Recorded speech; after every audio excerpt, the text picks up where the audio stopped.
કે મુખ્ય નદીના વેણમાં રહો ને તો સાગર સુધી પહોંચે. ગંગા ગંગોત્રીથી નીકળે છે અને એ મુખ્ય નદી એ સિદ્ધાંતની નદી છે, મોક્ષની નદી છે. પછી એમાંથી કોઈ ફાંટો જુદો પડે તો એ કદાચ થોડે સુધી એ આગળ જઈ શકે, પણ એનો છેડો કેટલે પૂરો થઈ જશે એનો કોઈ નિર્ધાર નથી. વચનામૃતની અંદર મહારાજે આ વાત બહુ વૃક્ષના દ્રષ્ટાંત આપીને સમજાવી. મહારાજ કે જેના કદાચ ડાળો કપાણીને તો ફરી ઉગશે, પણ જેના મૂળ કપાઈ ગયા, જેના પાયા જેના નબળા થઈ ગયા, જેના સિદ્ધાંત અને પ્રાણ જેનો નીકળી ગયો, પછી એનું આયુષ્ય કેટલું ટકશે એનો કોઈ આવરદા નથી, કોઈ નિર્ધાર નથી. એમ આપણા સત્સંગનો પ્રાણ એ ભગવાન સ્વામિનારાયણની આજ્ઞા, બાંધેલી પરંપરા અને સ્થાપિત સિદ્ધાંતો છે. અને એ સિદ્ધાંતને જો આપણે નુકસાન કરી અને જગતમાં આગળ વધવા પ્રયત્ન કરશું તો આપણી આવરદા ખૂટી જશે વાલા ભક્તો.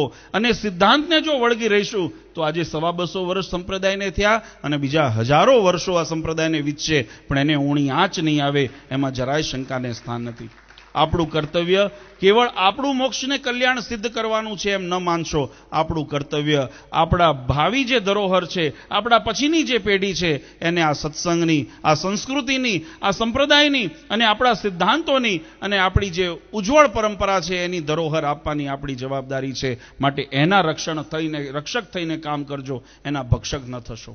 આજે અમારી દરેક હરિભક્તોને એ જ ભલામણ છે કે ભગવાન સ્વામિનારાયણે વચનામૃતમાં વધુ એક દ્રષ્ટાંત આપીને મારી વાત વિરામ કરીશ. મહારાજ કીધું, ભગવાનને રાજી કરતા ન આવડે તો કાંઈ નહીં, પણ ભગવાનને કુરાજી ન કરવા, ભગવાનનો દ્રોહ ન કરવો, પાપના ભાગીદાર ન બનશો, અધર્મના ભાગીદાર ન બનશો, અસત્યના ભાગીદાર બની અને તમારા મોક્ષને રંજાડશો નહીં. આજે તમને એ જ ભલામણ કરે છે.